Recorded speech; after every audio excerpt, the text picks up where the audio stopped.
नमस्कार साथियों, आज हम देखेंगे अधिगम अक्षमता।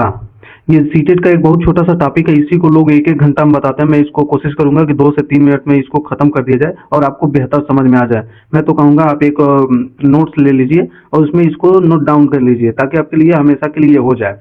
देखिए, अधिगम अक्षमता होता है मतलब अधिगम करने में आपको कोई अक्षमता आ रही है, तो किस कारण से आ रही है, क्यों आ रही है, उसको क्या नाम दिया गया। ये सीटेट का मोस्ट इम्पोर्टेंट है। ये हर बार पूछा ही जाता है, सीटेट यूपीटेट हर जगह कहीं ना कहीं। और एक शब्द का होता है, अगर आपको आ गया तो एक मार्क्स आपका वैसे ही मिल जाएगा। तो आइए देखते हैं, सीखने का क्षमता, ये योग्यता में कमी अधिगम अक्षमता कहते हैं। जो भी आपको सीखने की योग्यता में जो कमी आ रही है, जो दिक्कत हो रही है, उसी को अधिगम अक्षमता कहते हैं। देखिए, पहला है डिसलेक्सिया। मैंने हिंदी इंग्लिश दोनों में लिख दिया। डिसलेक्सिया, डिसलेक्सिया मतलब पढ़ने संबंधी कठिनाई।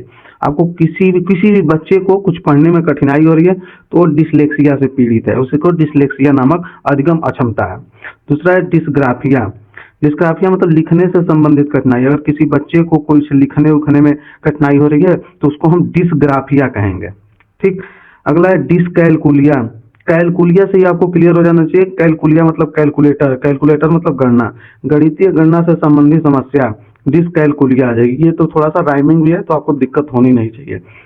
अगला है डिसमोर्फिया, शारीरिक भ्रम वाली स्थिति, डिसमोर्फिया है ये। डिसमोर्फिया मतलब मोर आप देखते हैं तो बहुत अच्छा लगता है, आप कभी कभी भ्रमित हो जाते हैं, तो मोर से आपको याद रखना है कि भ्रम वाली स्थिति होगी, डिसमोर्फिया। आगे भी ऐसे है। आगे डिस्फेजिया, डिस्मोर्फिया का डिस्फेजिया, भाषा से संबंधित समस्या या भाषा में आपको कोई दिक्कत हो रही है, किसी भी बच्चे को भाषा संबंधित कोई भी दिक्कत हो रही है तो उसको डिस्फेजिया है। फेजिया मतलब भाषा, ऐसे ठीक से याद रखना पड़ेगा। डिस्फेजिया मतलब भाषा।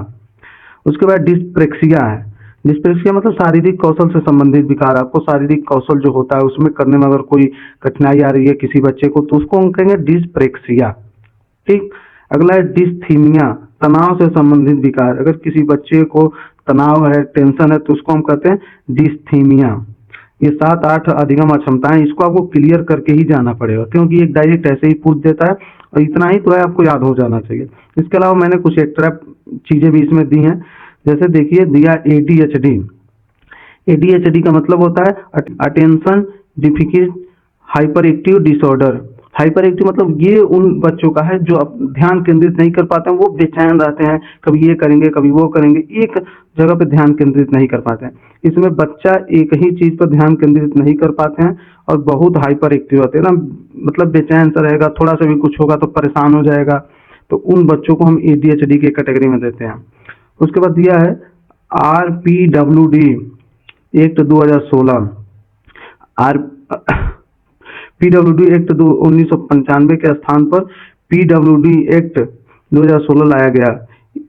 PWD 2016 PWD एक्ट 1995 में मौजूद विकलांगता के 7 प्रकारों से बढ़ाकर 21 कर दिया। आपको फैक्ट याद रखना है, बाकी याद हो या ना हो। 7 जो विकलांगता था उससे बढ़ा के 21 कर दिया गया। और साथ ही यह भी सुनिश्चित किया गया कि केंद्र सरकार के पास और विकलांगता के प्रकार जोड़ने की शक्ति भी होती है। और किसी प्रकार की विकलांगता नहीं आती है तो उसको भी केंद्र सरकार जोड़ सकती है। ठीक। जीवन में सभी क्षेत्रों में समानता और गैर भेदभाव, किसी भी बच्चे के साथ भेदभाव नहीं करना। स्कूल जाने वाले बच्चों का हर 5 साल में सर्वे करना, सभी को सर्वे किया जाएगा, चाहे वो विकलांगता किसी प्रकार का बुक्स TLM आदि उपलब्ध कराना। जो बच्चे विकलांगता है उनको एक्स्ट्रा टाइम देना। लिपिक की सुविधा मतलब उनको एक्स्ट्रा एक लिपिक देना। अगर जिनको लिखने उखने में दिक्कत है तो बैठने में किसी को दिक्कत है, शारीरिक अक्षमता है तो उनके लिए बैठने की व्यवस्था करना है। रैंप बनवाया गया, आप देखे होंगे प्राइमरी में। ये चीजें आप सभी के लिए जरूरी थी। अब इन चीजों को आप नोट डाउन जरूर कर लेंगे। अगर आपको ये PDF चाहिए तो हमारे दिए गए नंबर से आप संपर्क कर लेंगे 97 21 36 46 81 पे, और ये PDF ले सकते हैं। आपका बहुत बहुत धन्यवाद। जय हिंद।